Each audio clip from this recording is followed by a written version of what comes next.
What happens when you run into some plateaus? You've got a box of a particular height, you're having a hard time making the leap from one height to another, or if you don't have a box at all.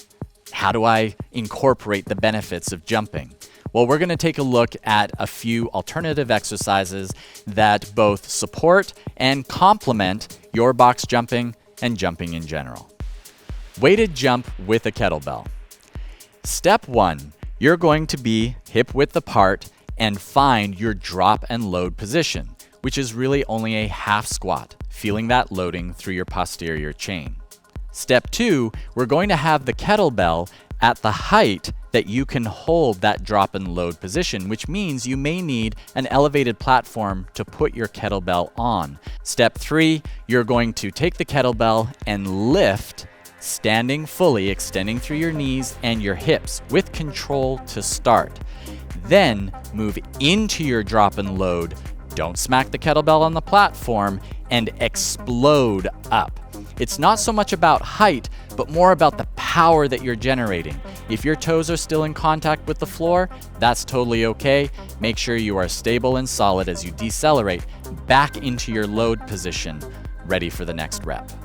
A weighted step up. Step 1, hold on to your weight and place your foot on a box or bench. It should be high enough so that your thigh is about parallel to the floor when the foot is resting on it. Step 2, drive through your heel to step up onto the bench without letting your rear leg rest on it. Let it dangle behind you. Step back down, starting with the trailing leg.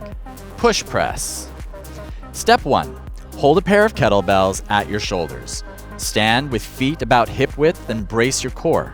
Step 2, you're dropping into a quarter squat, initiating the descent by bending your knees. Keep your head, spine, and pelvis in line so your back is flat and your eyes and head are forward. You don't want to turn this leg drive portion of the lift into a squat, so only bend your knees enough to get some momentum and don't hinge your hips too much. Imagine yourself doing the move against a wall and sliding your torso up and down it. You should be that upright. Step 3, as soon as you've dipped, extend your hips and your knees explosively to stand up straight, driving through your heels and simultaneously press the weights straight overhead. You'll need to push from your shoulders and triceps, but with a strong and quick leg drive, most of the power for the press should be provided by your lower body. Keep your core tight throughout the move so your spine is stable and safe.